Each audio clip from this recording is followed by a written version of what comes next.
Alrighty, so back again. This time we're talking about Gayatri Spivak's Can the Subaltern Speak? A pretty important text in like every field, but pretty specifically in post-colonial studies and feminist thought. So, a few things to say before jumping into this. You can find me on Instagram at theory_and_philosophy. You can also find this in podcast form unless you already are. But anyways, if you're on YouTube, you can find this pretty much anywhere. You get podcasts and there are no ads there, thank God, because ads are deplorable. You can also support me on Instagram, on Patreon or PayPal if you would like. But, in these times, be sure to contribute to those that need it most, like Black content creators or Black Lives Matter, or any organization that's currently helping Black trans people, for instance. Anything like that, if you think about giving me anything, consider first giving to them. And on that note, I'd like to thank a number of people: Anshul, Paul, Amrit, Honrick, Killswitch, Julio, John, Boz, Matt, and James, and Ashley, who've all been super helpful in keeping this going. And then without further ado, let's jump into this, because this is a really difficult text, and I want to say that I'm gonna do my best to present what's going on here. But there's a lot, and it's really dense for short text. It's extremely dense, and there are things I'm not going to be going into. And I normally say this at the end, but if I mischaracterize Spivak in any way, or there are things I omitted that I should have included, I'd really love it if you could include it. But I'm going to try my best to make this text make sense. So let's start then from just the title. She's asking, can the subaltern speak? So most of those words make sense. We know what they mean. Subaltern, on the other hand, is a little bit of a tricky word. So if we break it down, it is comprised of two words, the prefix sub and the root or the main word, altern. So sub means less than. It is below altern. That's a guitar pick that fell. Altern. So if we think of altern, it might connote a few different things. To be altern might be to be alternate. It might mean to be different. It might mean to be maybe less developed. In any case, it means quite roughly, we can understand it to mean different.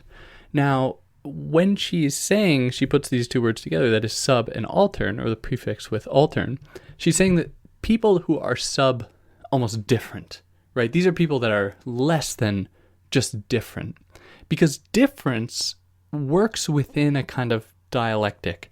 It works within a field of intelligibility, to use a kind of fancy way to describe it, where these people aren't even recognized.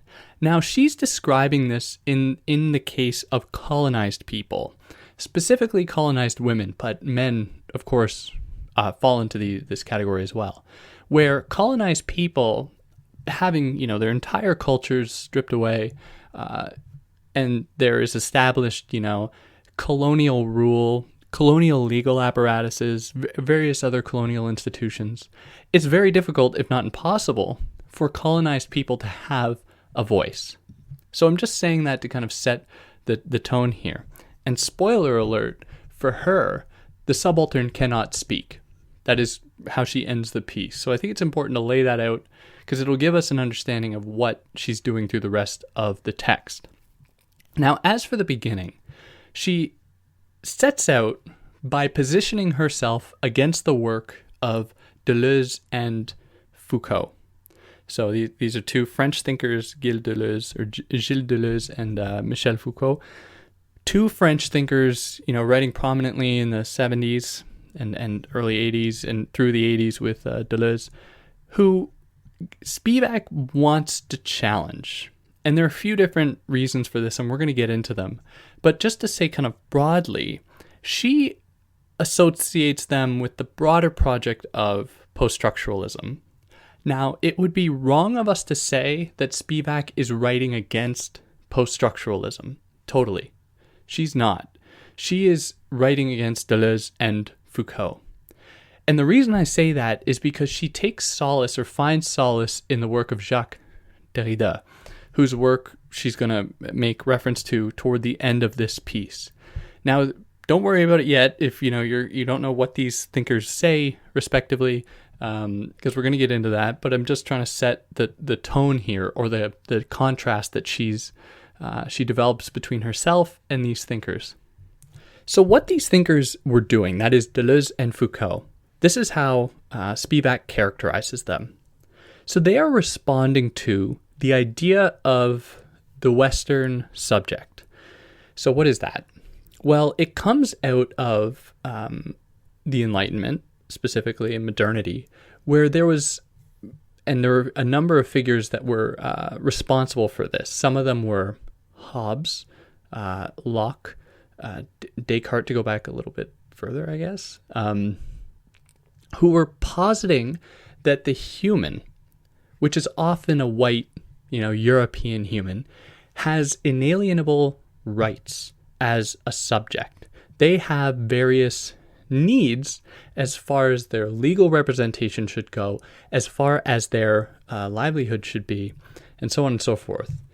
And what this did, especially in the case of John Locke, was kind of justify the white European man's position on the world stage. That is, a position that was greater than everyone else's.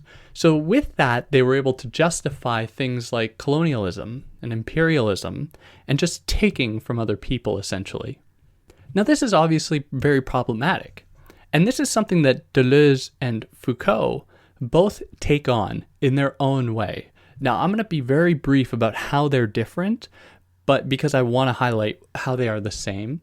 But for Deleuze, and his work is wrapped up with another guy named Felix Guattari, who they wrote together, the two of them. And what they were arguing is that this idea of a kind of unitary total subject is erroneous when we consider the ways that humans change and develop. And this comes about simply by humans existing alongside other humans, alongside animals, alongside inanimate objects too. There's always a kind of change and flux emerging. So they use this idea to oppose the idea of the kind of Enlightenment subject, this kind of total, anthropocentric subject that places the human, more specifically the white European male human, above everyone else. So I want to read just a little quote from them that Spivak doesn't supply, but I will here just to give you an idea about what Deleuze and Guattari are doing. So they write this: flows of intensity, their fluids, their fibers, their continuums and conjunctions of affects, the wind, fine segmentation, microperceptions, have replaced the world of the subject. Becomings animal, becomings molecular, have replaced history, individual or general. So here they are proposing this kind of constant flux and constant change as a kind of identitary, or a kind of identity for the human that troubles the kind of unitary and total subject. So it's in that way that they oppose that subject.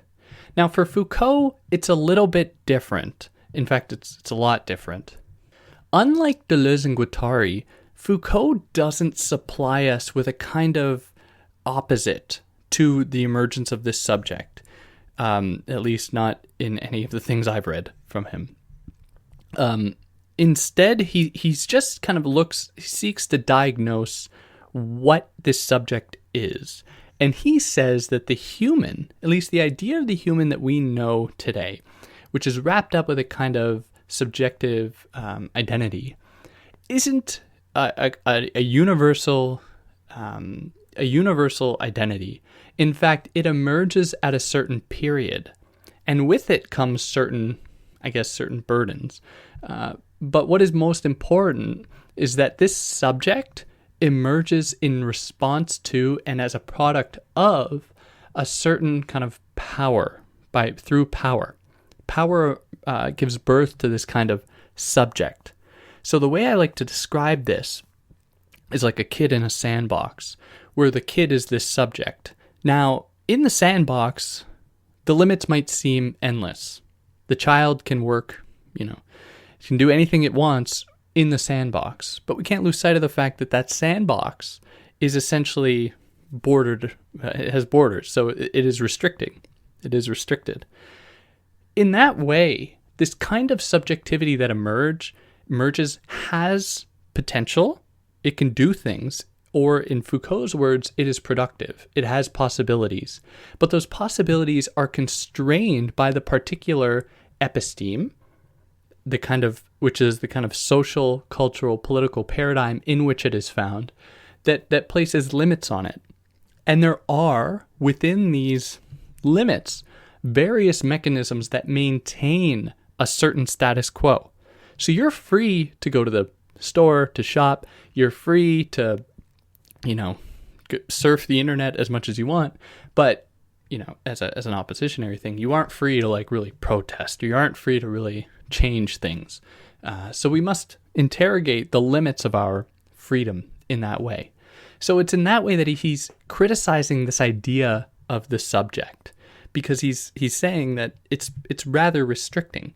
So we must kind of open it up. Maybe we need to move beyond what these structures are in order to develop something new. But like I said, unlike in Deleuze and Guattari, he doesn't really lay out what that looks like.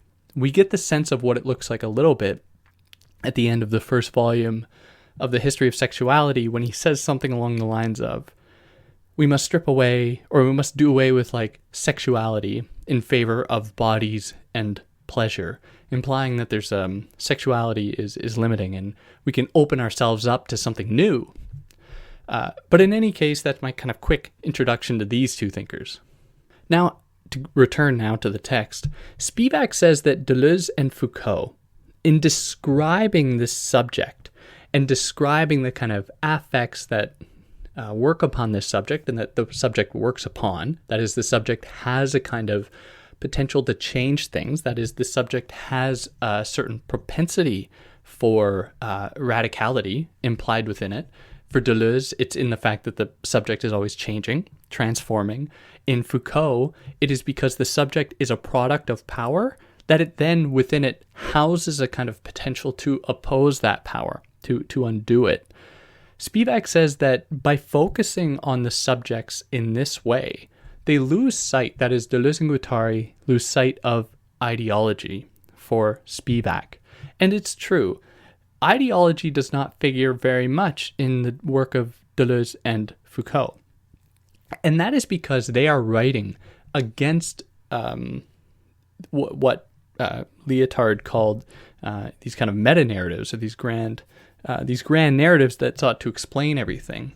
For them, in many cases, even though they do make vague, little brief mentions of ideology, ideology is too simplistic a way to understand the world. To say that simply there's this one overarching narrative that determines how people are is too restrictive for them. So Spivak is suspicious of this, however, because she says that their subject, the subject that they're trying to kind of craft or position, is one, in her words, with no geopolitical determinations. It is a free-floating subject. And she's very suspicious of this. And she's like, who has the privilege to be this free-floating subject, to kind of shed their identity away? Who is privileged like that? Who are these people that aren't marked by gender, by race, by class, that can just do that in the eyes of the world? It's kind of like professing colorblindness, right? Like forgetting that race exists. So in doing that, what Spivak is saying is that they kind of homogenize human experience by saying that, we're all subjects to the same power. We are all these kind of developing, changing balls of affect and flux. And what that does is it erases the fact that for many people, they are marked by race, by class. They are exploited on a massive level by, the international division of labor, by, capitalist exploitation, sweatshop labor, other kinds of labor imposed primarily on third world women, which is, and we're just going to say this for now, and we're going to we're going to mess with it a little bit. It does restrict, and it does kind of push people into a kind of conformism that does not lend itself to the ways that Deleuze and Foucault are describing this constant flux and change. Because for some people that doesn't happen. People forced to work 16-hour days, just to go home, and then, if they can have time to sleep, do not have this kind of potential, because they are, all of their potential energy as humans, if such an energy really exists, is completely absorbed by the capitalist machine. So this is what she says about them here. Neither Deleuze nor Foucault seems aware that the intellectual, within socialized capital, brandishing concrete experience, can help consolidate the international division of labor. So this idea of concrete experience for them, or for Spivak, is the idea that Deleuze and Guattari attribute value to the kind of small real-life instances of the everyday, which for her, it's missing the forest for the trees. Missing the forest for the trees. I think that's how that goes. That is, they're seeing the little things, but missing the big picture. And that is the big scale, wide scale forms of colonialism and capitalism that, work upon so many people on the earth.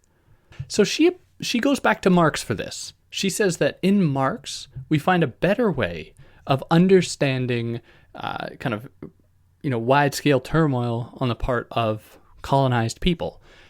Something that we don't really find in Deleuze and Foucault. Because in Foucault, there's no mention of race as just one example.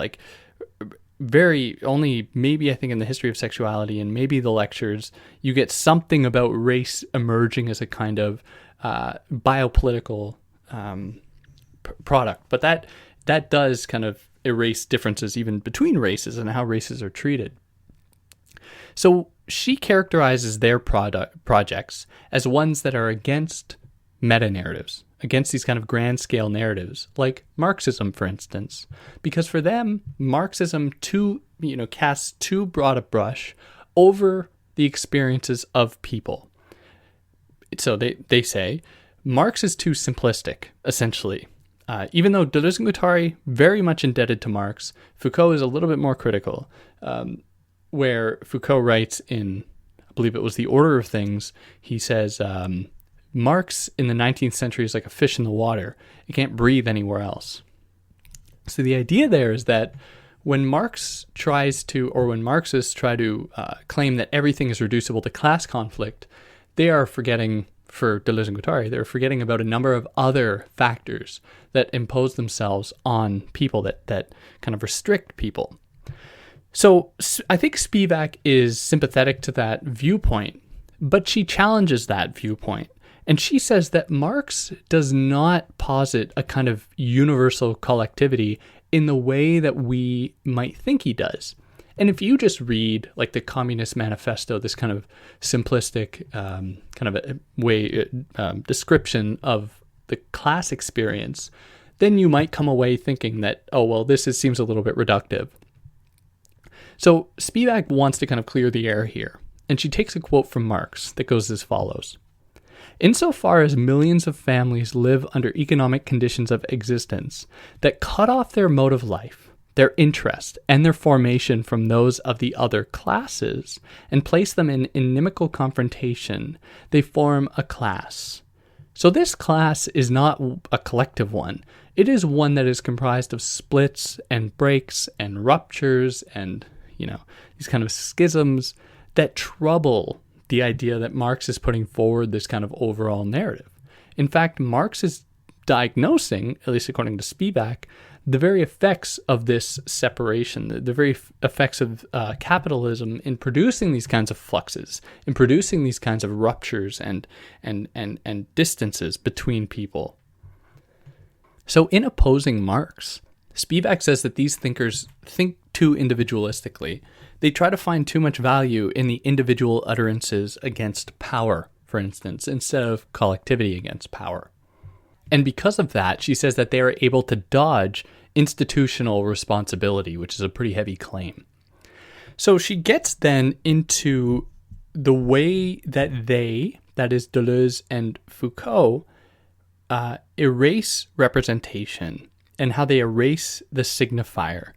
And this is indicative of post-structuralism kind of generally, where the signifier was something that was shown to be bound up with the flows of, I guess, power on a very broad level. So there's one thinker that, speaks to this pretty well, Valentin Voloshinov, whose work has been ignored. Not many people read Voloshinov, but he is kind of a precursor to post-structuralism, positing that language operates in response to power, alongside power.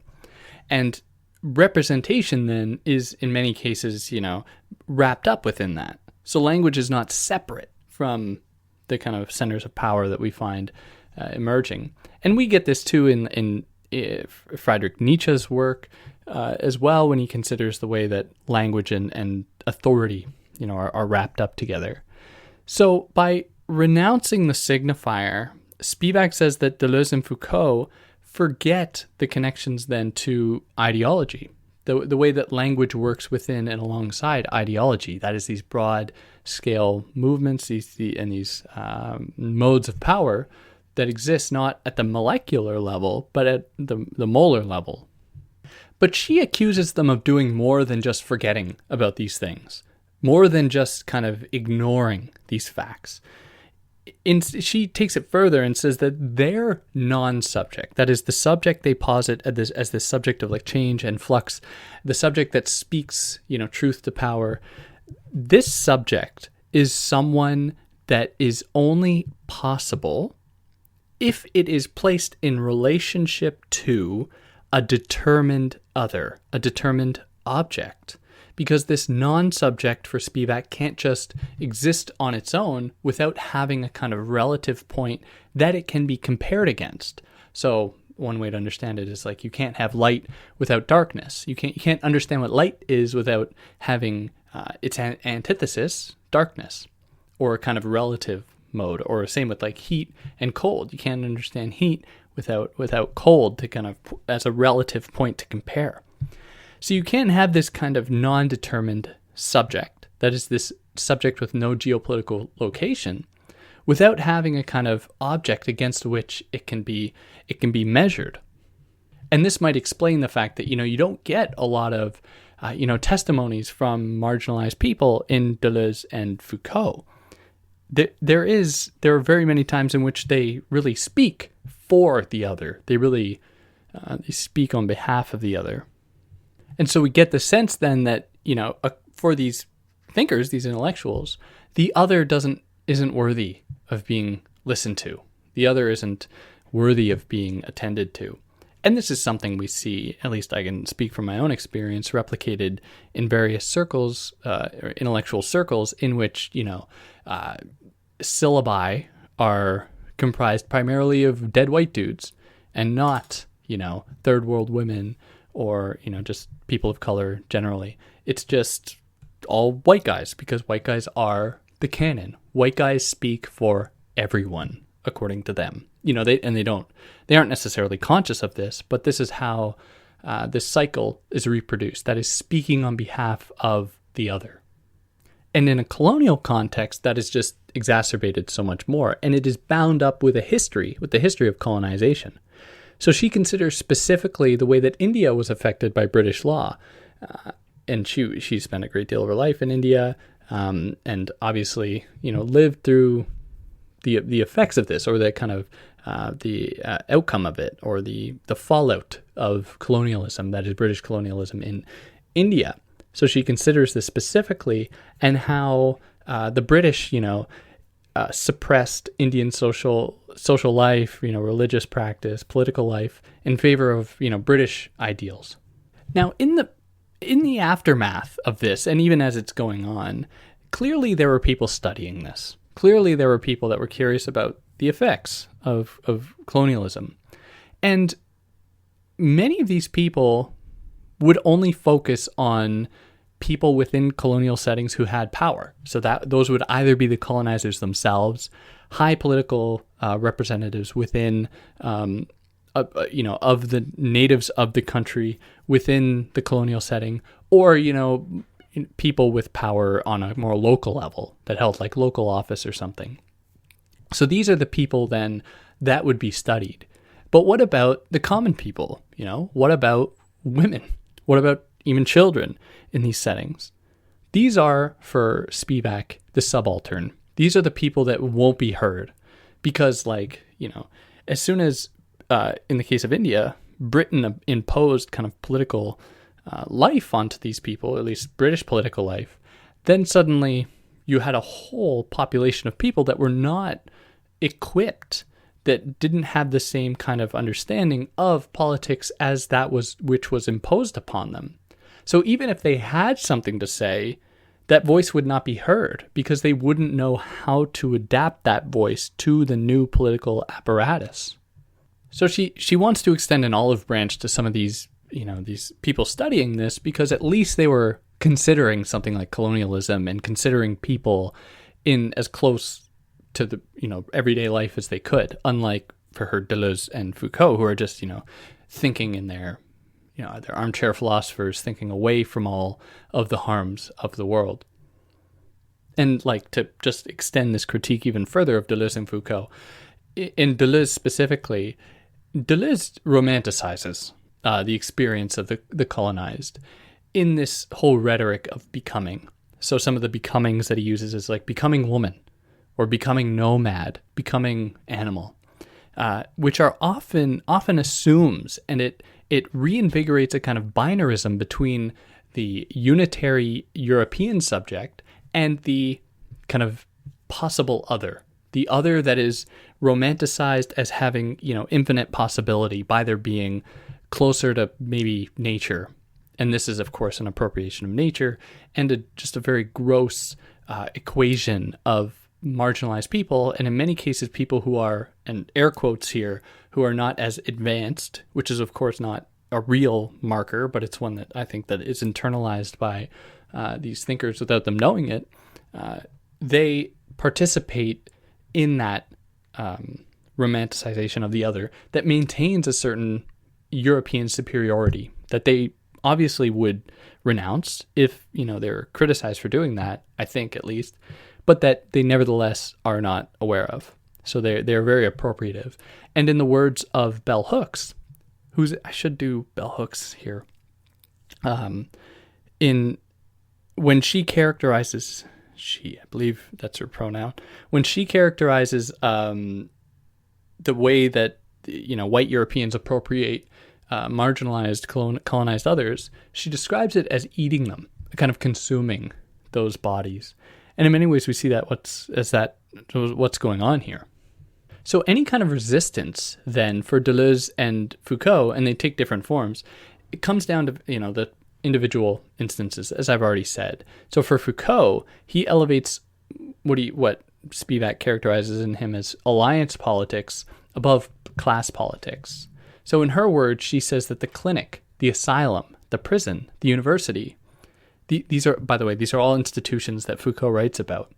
They all seem to be screen allegories that foreclose a reading of the broader narratives of imperialism. And the same can be said of Deleuze and Guattari and their ideas about deterritorialization. That is, the idea that if we just, undo ourselves from the rigidities of everyday life, that we can open ourselves up to something new, and something that's more freeing, more emancipatory.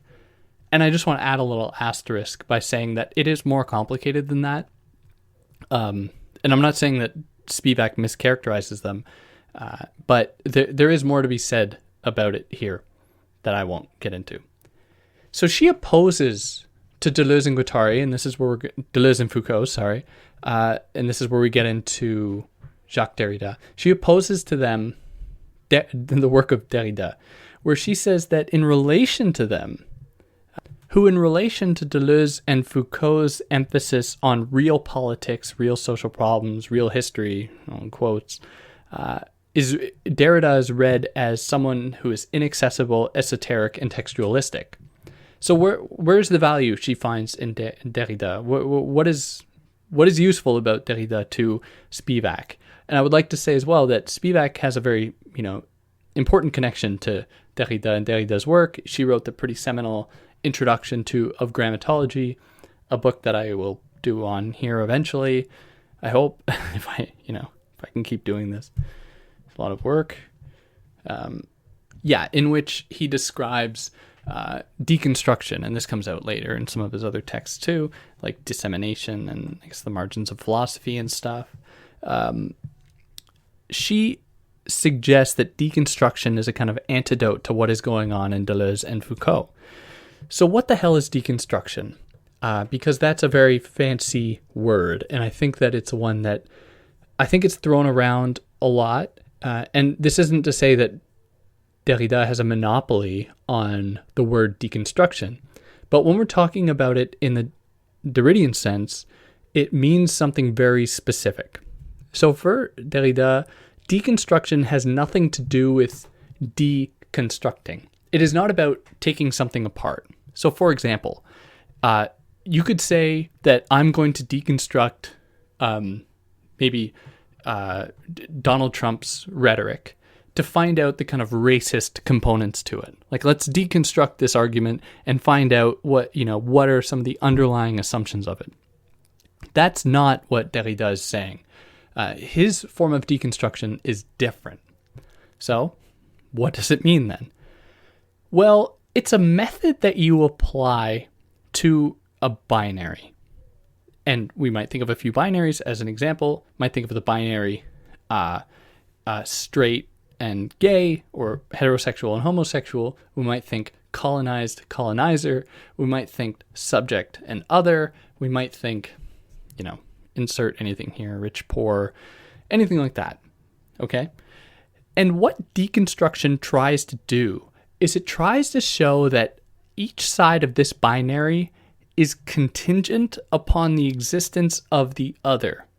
Now, there's a thinker that I find puts this the best, or explains this in my mind in the best way, and that's Eve Sedgwick, who in her chapter, The Epistemology of the Closet, which is a very important text in the history of queer theory, says that with deconstruction, we find out that being straight, being heterosexual, is not an identity marker in itself.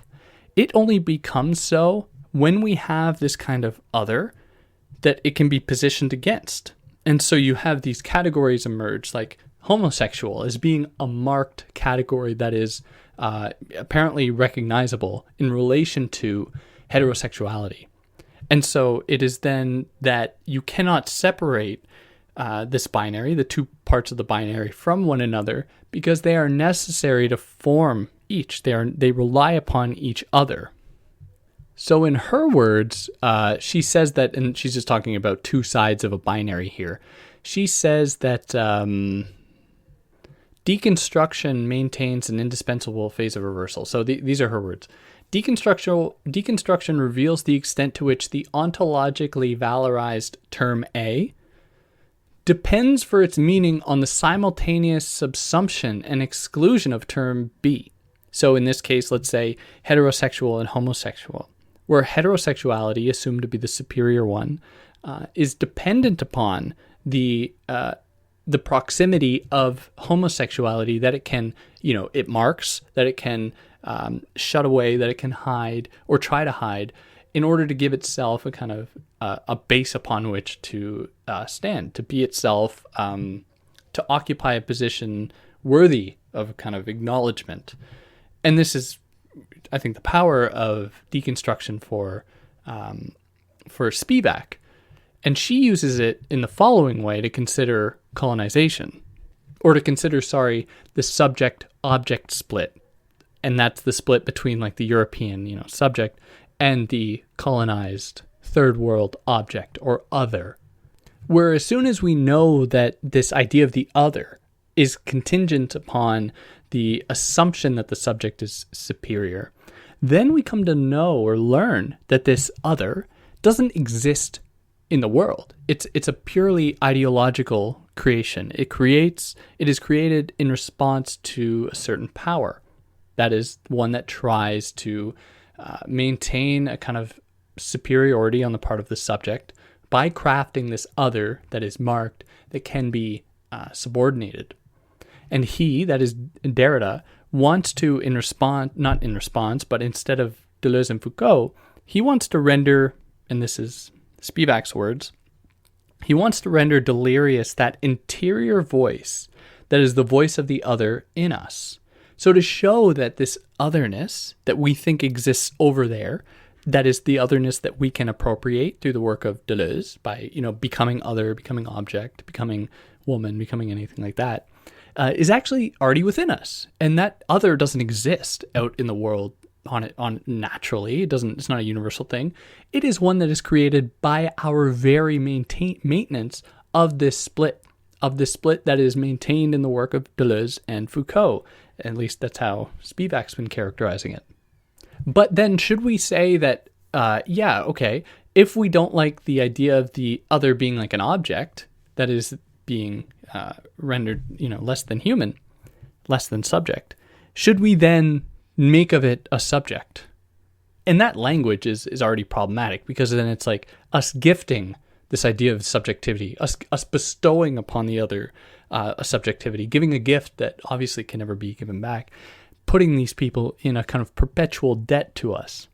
So Spivak is suspicious or cautious of any such suggestion, suggesting that that is simply to submit the subject to what she calls an imperialist subject constitution that she's already skeptical of.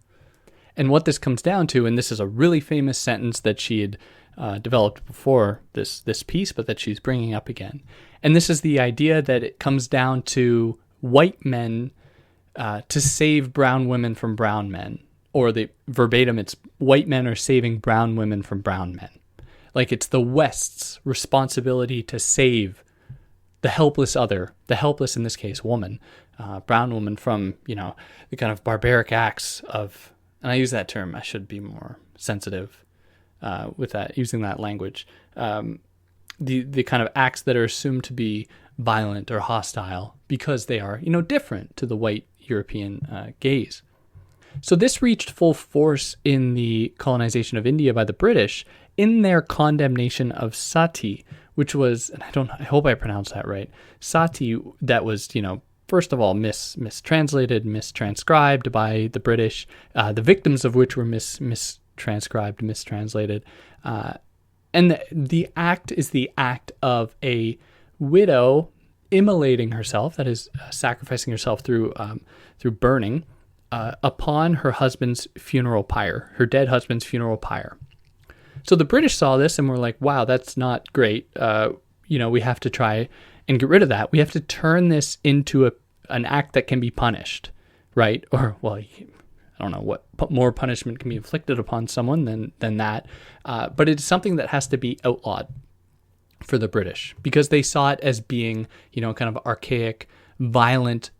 Maybe they even saw it as being like sexist, where these women were subject totally to the will of their husband, that even in death, they were supposed to give their bodies to this man.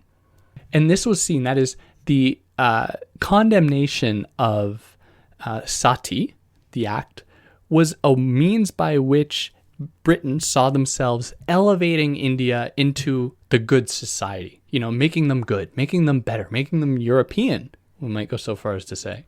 And she says that it kind of had, in some cases, the opposite effect, because this kind of uprooting of Indian culture, that is the erasure of Indian culture, not just of the sati, but of, other religious traditions like Hinduism and the Vedic tradition and everything like that, and all the other ones. The uprooting of all of these things actually made people more curious about their so-called traditional, their roots.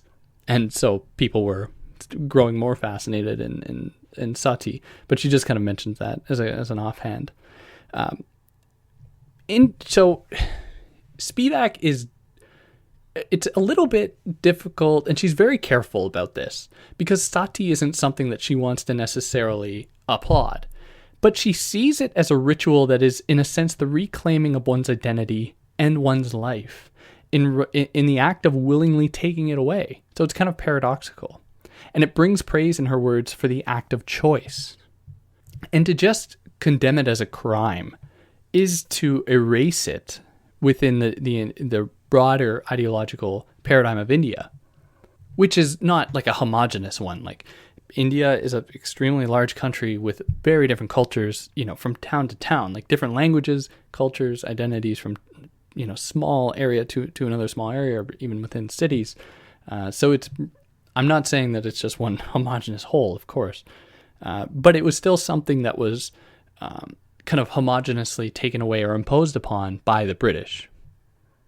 And as a kind of tongue-in-cheek way, Spivak says, oh, well, maybe they would have accepted this kind of self-sacrifice if it had been for like a religious icon, like a Christ-like figure, or for like a military general, or for something like this, in the name of war or something, which of course she's saying, because it's funny what, the British, the Europeans consider to be proper forms of like self-sacrifice, like legitimate altruistic ones.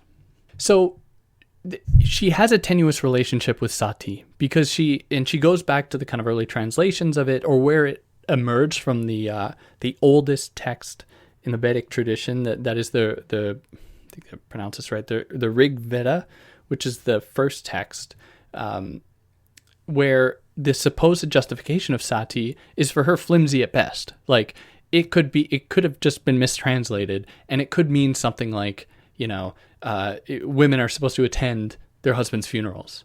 And that was translated into women standing upon a burning fire. But this reveals, and it was always men translating these things too. This reveals that between patriarchy and imperialism, and these are her words, so patriarchy maybe in Indian society, and imperialism by, the British, subject constitution and object formation, the figure of the woman disappears, not into a pristine nothingness, but into a violent shuffling or shuttling, which is the displaced figuration of the third world woman caught between tradition and modernization. So we have this so-called tradition in which women are being spoken for because they're being told what to do, because they don't have access to these texts to translate them, denied like education. Their voices aren't even heard if they are getting educated. And you have these British imperial others telling them, what they can and cannot do. So between these two, they do not have a place, right? They are erased on the world stage.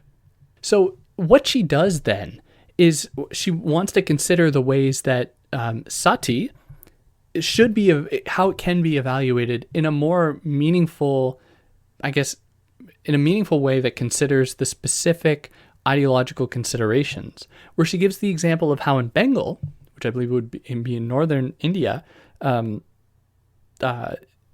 act of sati was committed was done at a higher rate, and because women could actually inherit property from a dead husband, it was one part of India where that could happen. And she says that, isn't that a coincidence? Suddenly, more women are committing suicide when they can have power. So we can't forget that maybe there was more influence for women, more kind of persuasion for women to be committing sati in these places where they could actually have power. It was kind of a way by which these women would be essentially taken out of the equation, and inheritances that could then go to the rest of the family or something. Which is obviously a much more specific analysis than these broad ones, committed by the British imperialists. And so with that, we open up a more holistic engagement with this act, or in her words, the broader question of the constitution of the sex subject, this is the woman, is hidden by foregrounding the visible violence of sati. So, we see sati, and it's like, oh, well, that's not great. And that clouds our judgment of everything else around it. So we lose sight of the ideological implications of it. We lose sight of, its specific place within a socio-temporal, kind of paradigm, which is obviously wrong. So she concludes this essay by considering the case of a young woman by the name, and I have to pronounce it because it's just to erase her would be obviously wrong, but I think it's pronounced Bhuvaneswari, who's a young woman who killed herself in her father's apartment. And it was unclear why she killed herself, but it was assumed that she didn't do it because of an illicit pregnancy, for example, because she was menstruating at the time. So it was revealed later on that she was a member of a militant group for India's independence and was tasked with a political assassination that she couldn't go through in the end. She couldn't go through with it in the end. So to avoid being assumed to have suicided herself because of an illicit pregnancy or an illicit relationship or something, she waited. She waited until she was menstruating so that the people who found her dead would know that she didn't do it because of that, because of an illicit pregnancy. And so I just want to read a couple of things from the last page. So she says this about that act. The displacing gesture, which is waiting for menstruation, is at first a reversal of the interdict against a menstruating widow's right to immolate herself. The unclean widow must wait publicly until the cleansing bath of the fourth day, when she is no longer menstruating, in order to claim her dubious privilege. So in that way, it's kind of a reversal. Like, this is how this woman was able to maybe speak, even though it wasn't an act of speaking, right? It was one that she could only do in death, almost. So in this reading, she says, Bhuvaneswari's suicide is an unemphatic ad hoc subaltern rewriting of the social text of Sati suicide as much as the hegemonic account of the blazing fighting familiar Durga, which is something else she mentioned that I didn't go into. So the emergent dissenting possibilities of that hegemonic account of the fighting mother are well documented and popularly well remembered through the discourse of the male leaders and participants in the independence movement. The subaltern as female cannot be heard nor read. So they don't have a voice. Now I just want to read the last little paragraph that this concludes the text. The subaltern cannot speak. There is no virtue in global laundry lists with woman as a pious item. Representation has not withered away. The female intellectual has a circumscribed task, which she must not disown with a flourish. So she's, this is a kind of call, in a sense, a call to action or call to arms. It tries to, firstly call attention to this lack of voice, but it is one that is not, we're not without hope. Like there's potential here. And so I guess that kind of wraps up this text, this extremely complicated text. And I hope I was able to clear it up for anyone out there that has read it or is trying to read it, trying to make sense of it. But it's and I want to have as much humility as I can. It's a very difficult text, and I hope I did justice to Spivak because she is wicked smart, and she is an encyclopedia of one. The stuff that she knows. But I guess if to reduce this text to just a few words, it is her trying to revitalize a broad understanding of colonialism and industrial global capitalism in the subordination of, colonized third world people. And these discourses permeated by Deleuze and Foucault and broader, post-structuralist arguments often forget that, and they often erase those experiences in favor of, the white European subject that can just, with their privilege, do whatever they want. Like they're open to this endless possibility, this endless becoming, which is it's all well and good, but it depends upon certain privileges. Yeah, if I mischaracterize Spivak, please let me know. I'd love to hear what anyone else has to say because it's extremely complicated and I didn't cover everything, but I think I got at the core of what's going on here. But yeah, on that note, take care.